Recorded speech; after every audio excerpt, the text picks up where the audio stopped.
everyone. Welcome to The Zest, the official podcast of Orange Coast Magazine. I'm Chelsea Ranieri, and today's guest is the founder of LA Golf, the anti-establishment golf brand that's handmade in Anaheim and is changing the industry with its products. He's also the co-founder of Marucci Sports, which disrupted baseball with its innovative bat. Not only is he a successful entrepreneur, but he has also held positions in the White House. Thank you so much for being here today, Reed Dickens. Thanks for having me. Of course. And so as we were mentioning before, I have spoken with you before for an interview for Orange Coast and LA Magazine. And I was just so inspired by your story and I had to get you on the podcast. So I've been very excited to get to dive a little bit deeper with you. Let's go. Excited to be here. Yeah. So you live in Orange County now, but you actually grew up in Louisiana. What initially brought you out here? Yeah, well, Saved by the Bell. I grew up I grew up in a small town in Louisiana and was obsessed with Saved by the Bell and couldn't figure out how those kids got to live near the beach and really, truly. And then, then in high school, 90210 came out and I was obsessed with the West Coast, grew up listening to the Beach Boys. And so then when I left DC, after 4 years in DC, I drove to LA and that was 20 years ago. Wow, that's amazing. And to go back a bit, when you were living in Louisiana, you went to your friend's graduation and you saw Bill Clinton land in a helicopter. What was going through your mind at this point? Yeah, it blew my mind. I had never really been out of North Louisiana that much, and I was there on the top row of the stadium waiting for President Clinton was speaking at the graduation. And I saw the helicopters hovering down. There's like 8 of them, and they're all doing the shell game. And when he finally emerged from one of the helicopters, I saw him, yelling at a bunch of young guys that looked like they weren't much older than me. And I said to my friend, I said, I want to do that one day. And he said, how? I said, I don't know. I didn't even know what a Republican or Democrat was, and didn't know anyone in politics. But I feel like it was an amazing visualization exercise because that kind of made me obsessed with getting to DC and getting on a train that was headed to DC. And I found out soon thereafter, when I was in college, that the governor of Texas was running for president. And I drove over and kind of talked my way in the campaign headquarters and ended up on the right train, as Warren Buffett says. And what's interesting is I think it was about 6 or 7 years after I saw Bill Clinton on a helicopter, I landed in the same parking lot on the same helicopter with the next president. So it was an amazing manifestation, I guess. Yeah, literally, that's incredible. And I listened to your episode on Tim Smith's podcast, and I love the story that you shared about how you kind of got your first internship at the White House. Do you mind sharing that again? You mean for Governor Bush? Yeah. I drove over to Texas, to Austin, Texas, and he was still governor, and I just. I had interned on Capitol Hill 2 years earlier for it wasn't even a real internship. I went up there naively and I wouldn't stop calling my congressman's office. And so I went up there for about 10 days to DC, and a lady who had worked in that office sent an email out 2 years later saying Governor Bush was looking for advisors. And I was like, well, that's me. So I sent dozens of emails like a stalker, and she never responded. And then finally I said, well, hey, I'm coming over to work on the campaign, kind of like a dating technique, And and she said, well, say hi. She said, come by and say hi when you get here. So when I got there, I told the security guard I had a meeting with her, and he was like, well, you're not on the list. And I was like, well, that's your problem. And so I kind of ended up getting inside, and she it was almost like unbelievable. It sounds made up, but she walked by about right as I was getting inside the building.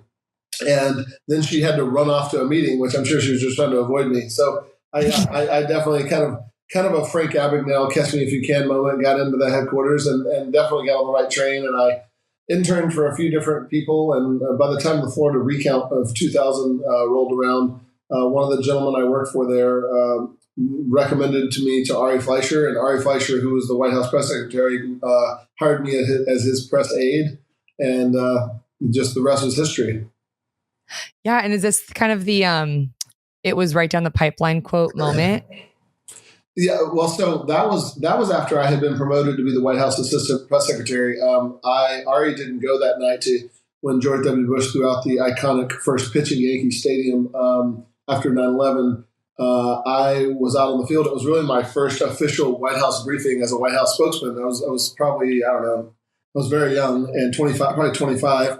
And wow. the female journalist who was in the press pool that night, I think her name was Heidi Prisbala. She was with Bloomberg. I just saw her on television the other day. And she said, he threw the pitch and she said, well, what was it? And I said, it was right down the pipe. And that quote ended up in probably, 5,000 on the front page of probably 5,000 papers. How did that feel being 25 and like your quote is making it across these newspapers? Well, or news channels. At that point, it was a whirlwind. I mean, it all felt surreal. I was flying around, the world on Air Force One and had an office just feet from the Oval Office, and it was, going on runs and playing golf with the President of the United States. So the whole thing was surreal. I was an uneducated redneck, who was just. I was having to lock myself in the office at night and teach myself how to type. So pretty unsophisticated youngster. And I was surrounded by young people whose parents went to school with George W. Bush and who were major donors and who owned the building we were working in and things like that. So I was very, very intimidated and honestly didn't think I would last long, to be truthful. Yeah, they had all the connections and you manifested it. Not just the connections. They had been around politics, right? They were having conversations about Richard Nixon and Jimmy Carter. And I was like, I didn't know if Richard Nixon was before or after Abraham Lincoln. Like I didn't know anything about politics. Didn't really have a strong education. And so it wasn't just they had the connections to get in the door. They also had a really sophisticated upbringing, right? They had been around politicians their whole life and been at fundraising events and had been following politics, and I had not. Right. And I loved, you shared a moment where a woman had told you you're a cork and like that you're going to float to the top. Yeah, it's interesting. I always mention Sandy Pack. She was my first boss in the Bush campaign in Austin. I went in and she said, "Who are you?" And I kind of got this cold chill, like I was going to be exposed, because I really had kind of talked my way in the building. And I explained to her that I didn't know anyone and had no connections, but I just wanted a job. And they had a hiring freeze at the time. And so she said, "Yeah, I'll be right back." So she left me sitting in her office, and I didn't know she was going to come back with security. I wasn't sure. So she came back and she said, told me that I had a job in accounting. And she said, "I assume you've had accounting classes?" I said, "Nope." And but she told me, she gave me a speech. She said, she said, "I feel like you're a cork." She said, "Do you know what that is?" I said, "Nope." And she said, "Corks are people who I feel like just always rise to the top." And she said, "I want to be part of your story." So I've tried to always make her a part of my story when I tell her that story. Wow. What do you think it was that she saw in you? Because clearly, I mean, she was completely right, but. Listen, I was just a younger version of the fast-talking salesman I am now. So who knows? But I've always been grateful she took a gamble on me. Yeah. Well, you eventually transitioned into crisis management, and the little I know about crisis management comes from the show Scandal, which kind of depicts it as this like chaotic 24/7 job that also seems like really creative and honestly kind of fun. Like, what was your experience with it and how did you get into that? Yeah. So keep in mind, it was such a different world. And I feel like I sound like my own grandparents when I say this, but that was pre-social media, right? So it was really about calling the news, having the connections, the relationships for the producer of World News Tonight or the Today Show or whoever, and cutting a deal and being like, "Hey, you're going to ruin this guy's life if you're on the story. I've got a better story for you." There was a lot of deal cutting and negotiating and favor trading, right? Whereas now you're just playing whack-a-mole once something goes viral, right? I was really doing more like Ray Donovan work, where I was really trying to kind of cutting deals and negotiating deals to keep things out of the store. Like I charged people a ton of money at the time. Looking back, I would never pay someone what I was charging people. But I charged people a ton of money to keep their scandal out of the news and to squash it and make sure it didn't become. So it wasn't really a PR crisis management as much as it was like kind of a fixer job. But it was really exciting. I had a lot of 1 a.m. meetings with iconic A-list singers and celebrities and billionaires, and I handled things that were incredibly vulnerable to their life that at the time sometimes their agents or wives didn't even know about. And so I formed lifelong relationships with some really important people, but it wasn't a stable job. What I learned, I think that looking back, it took me about 20 years to realize this, maybe 15 years, that the biggest lesson, the reason why it wasn't a great business was because you really are a bill collector. So if you're good at what you do in crisis management and you make it look easy, well, then it almost inherently devalues what you just did, right? So they'll come to you because they think they're about to get indicted or exposed publicly for sexual harassment or this or that. Something's about to happen in their life that could make their whole house of cards fall down, right? So that they make their whole life crumble. And some reporter's about to write a hit piece or something, right? And I would say, okay, I'll charge you whatever, a large 6-figure amount of money. And they would say, okay, I'll do it. I would then sometimes take care of the problem in 48 hours. And then all of a sudden they move on with their life. They're thrilled. But then their business manager and their financial manager are like, what? $150,000 for what? You made a phone call. And I'm like, well, 3 days ago, this was going to ruin his life, right? So really, I became a bill collector, and it was miserable. So that's the ugly underbelly of solving people's problems. Is once you solve it, they're not really gratitude people. Everyone's grateful, but not with their cash, right? Right. I would never have known that. That's so interesting. But it also kind of seems like your like sales tactics kind of continue, like how you said you just had that sales personality. Like you have to get these people to not run the story. Like you have to convince them. It just seems challenging. I mean, it was really just a continuation of what I had done in DC. Like I the first 3 or 4 years I was in the White House, or 3 years I was in the White House, I wasn't on camera until the 4th year for the re-election campaign. The first 3 years, I was just negotiating and spinning White House press corps, journalists 12 hours a day to keep, if I got one little factoid or one little quote or one little thing taken out of a story, that was a huge win that would shape the story, but nobody would ever know. It's like being a CIA officer, right? Like you don't get lemonade and cookies and no one ever thanks you, but you're just constantly trying to shape the narrative and shape the story, or defang the story a little bit, or take the cynical bite off the story, and I was pretty good at it, not just because I was a salesman personality, but because I was around the president a lot, and a lot of my senior level bosses were not around the president a lot. So I could get off the record with the reporter and say, hey, I was in the meeting, I was in that room, and I was very careful to try to never leak information. When you're young, it's really hard it's really easy to fall into the trap of talking about something you shouldn't talk about just to make yourself sound cool, right? You're a 25-year-old boy, which is like a chimp, and so it's a tough balance. And I think I only got myself in trouble 1 or 2 times, but for the most part, I really did have the president's interest, best interest. Not for the most part, all the time I had the president's interest in mind. I think there was one or two times I said too much, and some story would leak, and you get in trouble, but. For the most part, I really tried to just say, hey, I was in that meeting, and that's the way you're reporting it isn't how it happened. I was there. And so that carried a lot of weight. Wow. I feel like I would have a full panic attack if I shared too much and it went on the news. Oh, I did. I did have a full. In fact, one funny story, George W. Bush, I got called in the Oval Office one morning, and a reporter had this happened a few times, where a reporter kind of conned me and tricked me into thinking they had another source and knew more than they did, and I would confirm it, not intentionally, but I was like, yeah, that's true. We're going to Ohio to name that bridge after whoever the hell. And 5 minutes later, they're running, after they had been in my office, running out to the South Lawn to report live, whatever I just told them or confirmed.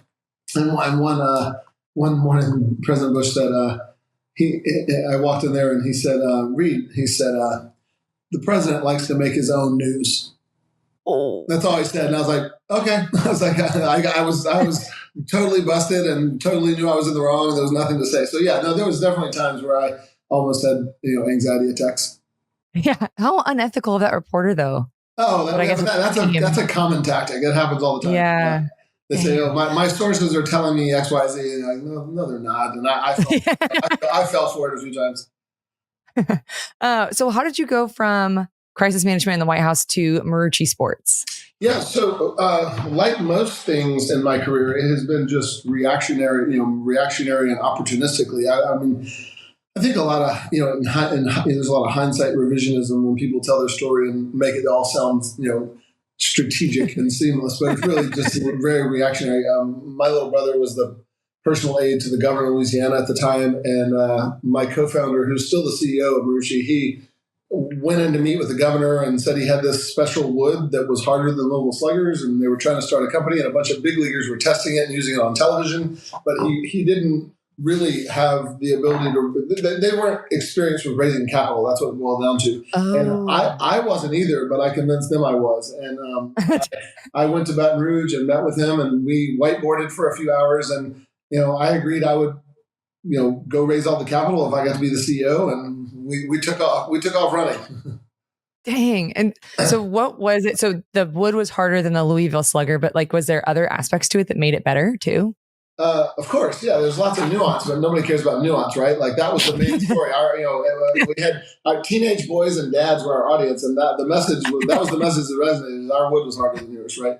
And the Amish families had maple wood, which was significantly harder than ash, and then we had a lot of proprietary techniques of rubbing it with a cow femur, and it closed the pores of the woods, and things like that. A lot of things like that made the wood harder.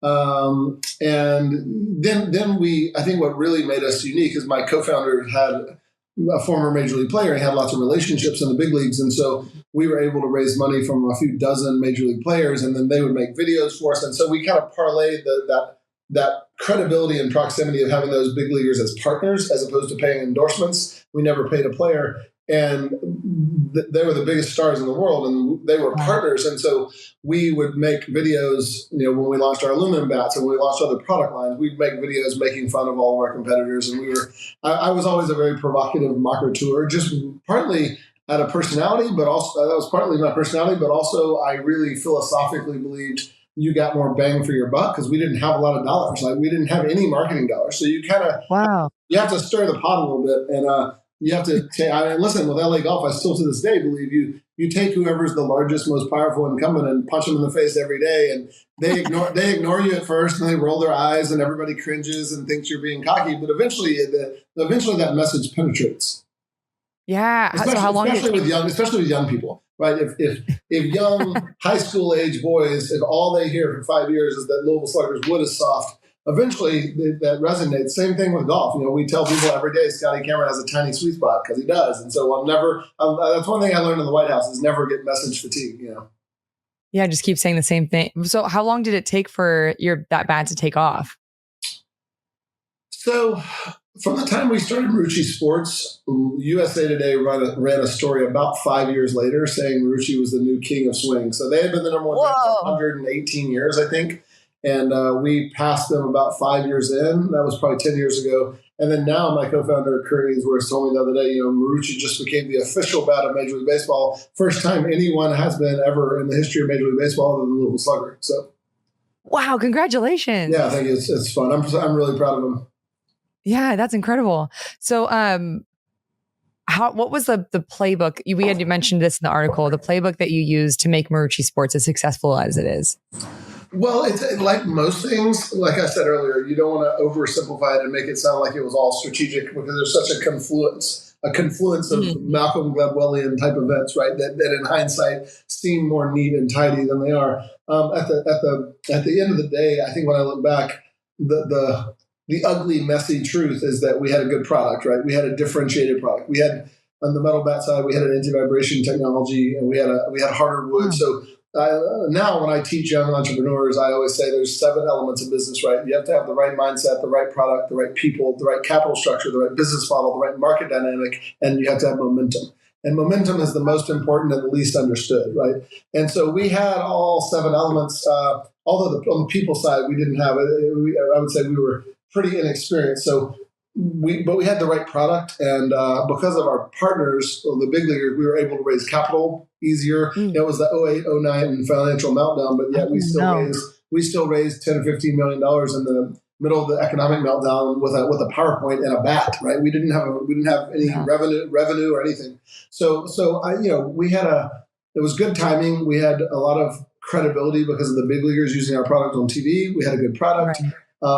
We had enough capital, and the market dynamic, the rules were changing in baseball, and they deadened the metal bats to make everybody kind of on even ground. And that gave us an advantage because we had a great marketing story with our big league partners. And then all the companies like Easton that had an engineering advantage really lost their advantage because of the regulations. And so when those new regulations came down, that's the part that's what I would call market dynamic. And that's the part you can't really plan for. And so there was some fortunate timing and good product, and then a lot of grit and hustle for us. We were a bunch of young guys who we were hungry, Yeah. How old were you at that time? 31, 32. What? Oh, yeah. Yeah. Wow. That's crazy. I'm 32 and I can't even imagine doing something like that. Well, listen, I mean, we moved to Baton Rouge with my second child was like 6 weeks old, and we had zero. We put the only money we had into the business. We had $0 in our bank account, no savings. So we kind of went all in, and that's kind of what you have to do as a young entrepreneur, right? They always say that successful entrepreneurs are people who can walk on a tightrope and not look down, right? Oh, I love that. That's cool. Yeah. I've never thought of that before. And you have to have a partner or a wife that's willing to accept that risk appetite, right? Okay. Occasionally, her debit card wouldn't work at the grocery store, and you have to have a spouse who's on board with that risk appetite. Yeah, that I can't imagine the stress that you guys must have been feeling with $0 in the bank account. Oh yeah, that's hard. Yeah. So you acquired Matrix. My favorite quote. Sorry, I have hundreds of favorite. No, you're good. My favorite quote in the world, I think I say all the time, is Dave Chappelle's line. Was that he says, "I have what's called expensive knowledge. It's knowledge from a journey I wouldn't wish on anyone." Interesting. Well, how does that? Can you elaborate on what that means for you? Well, I would never want my kid, or I would never advise someone to go down the path I went down. In terms of just all risk and lots of stress. I mean, being an entrepreneur is only glamorous if you succeed, right? It's like that. My favorite T-shirt with George Washington says, "It's only treason if you lose," right? And entrepreneurialism is only sexy if you win, right? And so if you don't, I mean, you're left with nothing. And we had 3 eviction notices on our door the day my first son was born, and stayed in that position. There's just no cash flow, and you're really trying to create value and build something that eventually someone will recognize value. But it's a long journey. So that's why I love that Dave Chappelle quote. What's your mindset when you're going through that? To keep continuing on when you have 3 eviction notices, no money, and hoping this works. I think honestly, I said earlier, the 7th element of business, and this is my own view of business, is momentum. It takes so much psychological energy and inertia to create or manufacture, or sometimes maintain momentum, right? Sometimes you have to create momentum when there's none, and that's kind of the rainmaker magician part of being an entrepreneur. And sometimes an outside event will happen, like for LA Golf. Bryson DeChambeau won the U.S. Open, and you have to maintain and nurture the momentum. But it's really all about momentum. And when you're young and have no money and young kids, I think that the fuel, I guess, that drives you to create and maintain momentum is conviction, right? I've always been highly convicted. President Bush used to say about me, I was often wrong, but never in doubt. I was highly, highly convicted that what we were doing was worthy of the risk and the effort, that we had the best product and that we were going to build the best brand. And I always believed we were going to destroy Louisville Slugger. And my partners pulled me aside out of a meeting one day and said, "You've got to stop saying that. We're never going to be the number 1 bat in baseball. Louisville Slugger has a monopoly. They've got employees in Major League Baseball's offices. You got to stop telling people we're going to be the number 1 in baseball." But I truly believe that. And I think there's an element of delusion, right, to entrepreneurs. You have to be a little delusional. And I believe that. And so I think conviction, right? I always had conviction. And to this day, there's a lot of, you could make a list of 100 reasons why LA Golf might not work or might fail. And I think the thing that separates entrepreneurs that ultimately make it. In fact, I believe it was Sam Altman, or one of the guys who ran Y Combinator with all the startup. They've done thousands of startups. He said that the number 1 common denominator of entrepreneurs that ultimately succeed is resilience, right? And I think resilience, just figuring it out and staying afloat is, I think it comes from conviction. It's hard to have resilience if you don't have conviction about what you're doing. Yeah, that's so true. That's really very inspiring. Okay, so you acquired Matrix in 2018 from bankruptcy, and they were the only American-made golf shaft company at the time. How did this purchase come about? A gentleman called me and said, "Hey, there's a factory in Anaheim close to where you live that has the same type of equipment and materials that you used in baseball." And my initial response was, I do not want to be in manufacturing. I want to I had actually purchased the name LA Golf to try to acquire Foresight, which was a technology company. And I always like to mention on camera what assholes they were. They backed out at closing and cost me a lot of money. And I was licking my wounds and had spent all my savings basically. And so I was looking to go down the technology path. But I also knew one of my early investors said to me, "Hey, why don't you just recreate Marucci in golf?" And it was just it wasn't just a light bulb. It was more like an brain explosion. And so I knew two things. One, this is going to be a long, hard path. I can't believe I'm doing this again. But I also knew I have a playbook and I know it's going to work. And honestly, that's what's gotten me through these last 4 or 5 years. We didn't really launch LA Golf till 2020. And of course, I launched Marucci during the heart of the financial meltdown and launched LA Golf during COVID. So I have a knack for pandemics and national crisis. But I have a knack for starting companies in the worst possible fundraising environments. But yeah, I kind of from 2021, when we actually got to market till now, year 4, really what always kind of has driven me is I know my favorite analogy is the Oregon Trail, right? I don't know if you watched the show 1883, but the guy who was leading everyone to the Oregon Trail, he's like, I've been there 8 times and you're going to do it my way. It's going to be slow and painful and people are going to die and fall off, but we're going to get there, right? And so I kind of feel like when we started LA Golf, I knew it would be hard and messy because I've done this before, but I also know we're going to get to Oregon. Yeah.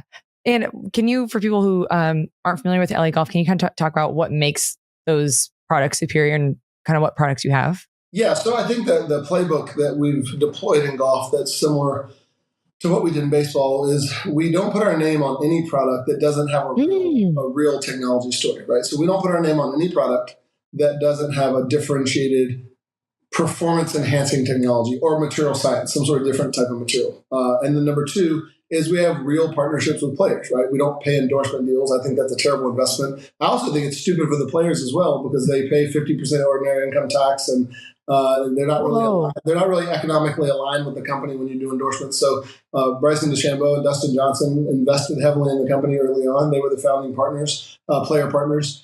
And so number 1, partner with players in a real way, in an economically aligned way. Number 2, we don't put our name on anything unless it has a real technology story. And number 3, I think you have to have, we use really provocative marketing. We try not to have a party or have a product that's not sexy and provocative. And I think that matters, right? It makes sometimes people will forward an ad, a screenshot of someone trolling or criticizing an ad of ours. And I said, well, have you ever heard them talk about, Fujikura? No. It's like, that's my favorite quote from the movie The Social Network, when he says, I've heard a lot of bad things about you. And Sean Parker responds, oh, well, you know what I've heard about you? Nothing, And so I think, we try to be provocative in our marketing and, our campaign, the first year we did shafts, the second year we did putters, last year we did balls, and we have one message to the marketplace every year, one message. And our message last year was, we have balls. And that was kind of like a rally. It was like a rallying cry and a strategic message, which is a lot of people think we're a shaft company and now we have balls, right? So we try to always be very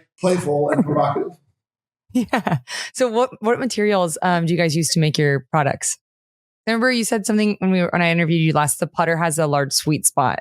Yeah. So we made the first putter ever out of carbon. So carbon is 5 times less dense than steel.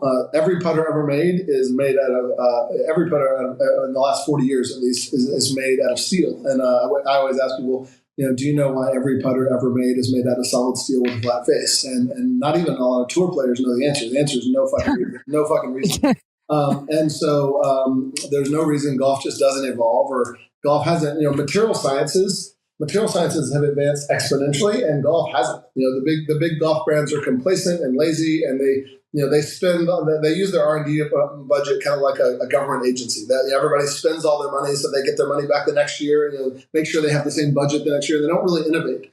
And so we made the first putter out of carbon, and that creates a lot larger area of forgiveness on the face of the putter. And so our only message 2 years ago for the last couple of years was that Scotty Cameron has a tiny sweet spot, and we'll continue to make sure young people know that. Yeah. What makes the balls different? So our ball is a 4-piece ball. Most balls on the market are 2 layers or 2 or 3 pieces. Ours has a 4th layer. And most balls on the market, I think every ball on the market, stops spinning at apex and dives to the ground. Our ball spins through the apex. So it gives you more It gives you better control and more distance, but it doesn't breach the ball exit speed off the face. So they regulate how fast the ball exits the club face. That's where the regulations are. And so we're able to get more carry out of the golf ball without breaching those ball exit speed limits. Whoa. It's so scientific. How did you guys find that out? I just sat with my pencil and paper. No, I'm kidding. We have great engineers. We have Jeff Myers, one of the best engineers in the industry. He's worked all over the industry for the last 40 years. And Bryson DeChambeau comes up with a lot of the big ideas, and Jeff is the engineer that kind of vets it and executes it. And so Bryson and Jeff are a great team. They came up with the idea for us to acquire the descending loft putter face, for us to have the anti-vibration shaft, the 4-layer ball, and then also, we just announced our driver this week, and the driver is going to be extremely disruptive to the market. It's the first driver ever made with the shaft matches the head and the face of the driver matches your swing. Everybody makes a one-size-fits-all. The face of the driver has a certain bulge, and Callaway, TaylorMade, Titleist, Ping, Cobra, their driver faces, they offer different lofts, but the bulge is the same for every swing speed. So probably 90% of golfers don't get the technology benefit that they're advertising, which I think is like consumer fraud, right? And so we're coming out with a driver that really matches your swing speed. And so that was Bryson's idea. So he's been an amazing partner. He's very technical and does a lot of his own designs. And so he's been a great partner. How did you partner with him originally? He was about to go on what he called a speed journey, where he gained a bunch of weight and increased his ball speed. And he actually came to us and said, I want to design my own shaft. And I had a lot of experience partnering with players in baseball, and I love the idea. And so at most of the larger companies, they get the players' input after they've designed a product and they're tinkering with the product, and they kind of they pretend the players are involved with R&D, but they're really using them for social media footage and marketing, right? And so we actually let Bryson take the lead on designing our shafts and take the lead on designing our driver. He was almost co-running R&D with Jeff Meyer, our engineer. So he wasn't just involved, he was leading. That's a fundamental difference of how we work versus other major brands. That makes so much sense, because now I think about like all the different celebrity things that I follow, and I've always been like, do they actually design the clothes? Do they actually make the perfume, or are they just putting their name on it? Well, the bigger the name player, right? Tiger, or people like that, they're obviously incredibly involved and have a lot of input. But the truth is, most players don't have the technical knowledge. Like I hear tour players all the time say things that are just scientifically demonstrably false. Like they don't know that much about a lot of players know what they've been told, right? And they don't have a technical background. And so that's why they use steel shafts. Like a steel shaft in your club is completely unstable, and they're good enough where they adjust and compensate. And the tour players are good enough they can use a broomstick, right? But the truth is it makes no sense. It's because they have outdated advisors and they've been given outdated information. So Bryson's somebody who actually has the technical knowledge himself.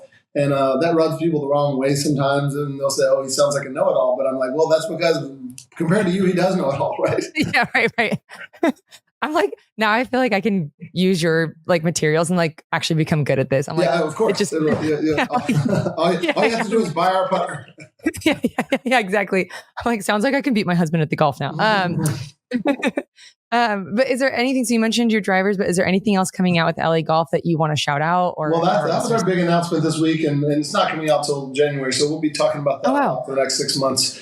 And then we're starting to slowly drop apparel and merchandise and things like that. We're ultimately we're trying to build a global brand, right? Whereas I think I tell people this all the time because it's true, even though a lot of things I say sound provocative, but they happen to also be true, right? Which is that TaylorMade and Callaway spend a few $100 million a year on marketing and don't have a brand, right? You're not going to ever meet someone at a party wearing a Callaway shirt unless someone paid them to wear it, right? And so we have people, my brother ran into someone at a party in Santa Monica the other night, 3 or 4 people that had LA Golf hoodies or hats on. And he said, "Oh, do you play golf?" And they said, "No." Well, that's evidence that we're building a real brand, right? And that's the ultimate goal. We don't want to just be an equipment company. We want to have performance enhancing, technologically advanced equipment, but we want to build a brand that has social currency. Yeah, definitely. I mean, you're the only brand that I know of, really. So there you go. That's right. Well, we're coming to the end of our time, but before I let you go, I have 3 final questions for you that we call the Thoughtful 3. So what advice would you tell someone whose dreams feel just out of reach? No idea is ever fully formed when you start, right? Mark Zuckerberg said this the other day in a speech, and I've always said similar things, but he said it better than I did. You look at all these other entrepreneurs and all these other founders, and you think, oh, they had a big idea. I don't have any big ideas. The truth is, most people didn't have a big idea when they started. Like, they had a general idea or concept or maybe just an idea for a very first step, right? And the Instagram founders will tell you their first product sucked, right? It was like 70% ready for market, but they just took the leap, right? So I think when people feel like that they haven't fulfilled their dreams or they haven't done what they thought they were going to do, I would say get started, right? There's only and I love the word inertia, right? The object in rest stays at rest, and an object in motion stays in motion, right? You gotta get moving and start heading down a path, and that path may twist and turn and wind and weave many times, but it won't ever, you won't ever get there sitting there talking about it. Right. And then is there a quote that you live by? You've mentioned so many incredible quotes, but is there one that you live by that you feel like would be inspiring to share? It's hard to pick one. I have 10 that I read every morning. They're kind of my favorite quotes that I've kind of morphed into my morning mantras, right? So in the mornings I do my meditations and my I kind of do my gratitudes and meditations and visualizations and incantations and like a full-blown Tony Robbins morning, right? It takes like 20 minutes, but it really does. Tony Robbins calls it priming your brain. And so I have about 10 quotes that I love, but my favorite few are that successful people don't ever let how they feel get in the way of their plan for the day. I don't wake up. People say, "Oh, you went to bed late and you still went to Pilates." I'm like, "Well, I didn't wake up and ask myself how I feel." Right? Like, that's a very young person generation thing, right? I think successful people don't ever let how they feel get in the way of their plans. The other thing is that I think the most dangerous thing is that I want to get this quote right, that the biggest risk or distraction is when you let pathways to smaller goals get in the way of your goal, right? The only thing I think the quote is, the only thing between you and your goal are clear pathways to smaller goals, right? We tend to always take off-ramps to easier, smaller goals. And that's really the biggest risk to your big goal. Yeah. Wow. And then lastly, if you could leave listeners with one thing that they walk away from this podcast listening to, what would it be? To find a way to create value, right? In your family, in society, in an industry. I feel like the world, especially on social media, I always say this, the world's full of makers and takers, creators and consumers, and you got to choose which one you're going to be, right? No one who's building or creating anything has time to troll someone on Instagram, right? No one who's building or creating something has time to be a critic, right? I think critics are the lowest form of life, right above child molesters and terrorists, right? And so I think that's my one message I would say to anybody is find a way to create value, whether it's in your home, your church, your business, an industry. Create value for other people. It's a gratifying feeling. Yeah. Well, I love that so much. Thank you so much for doing this. I had such a great time getting to talk with you. I enjoyed it. We'll do it again sometime. Yeah.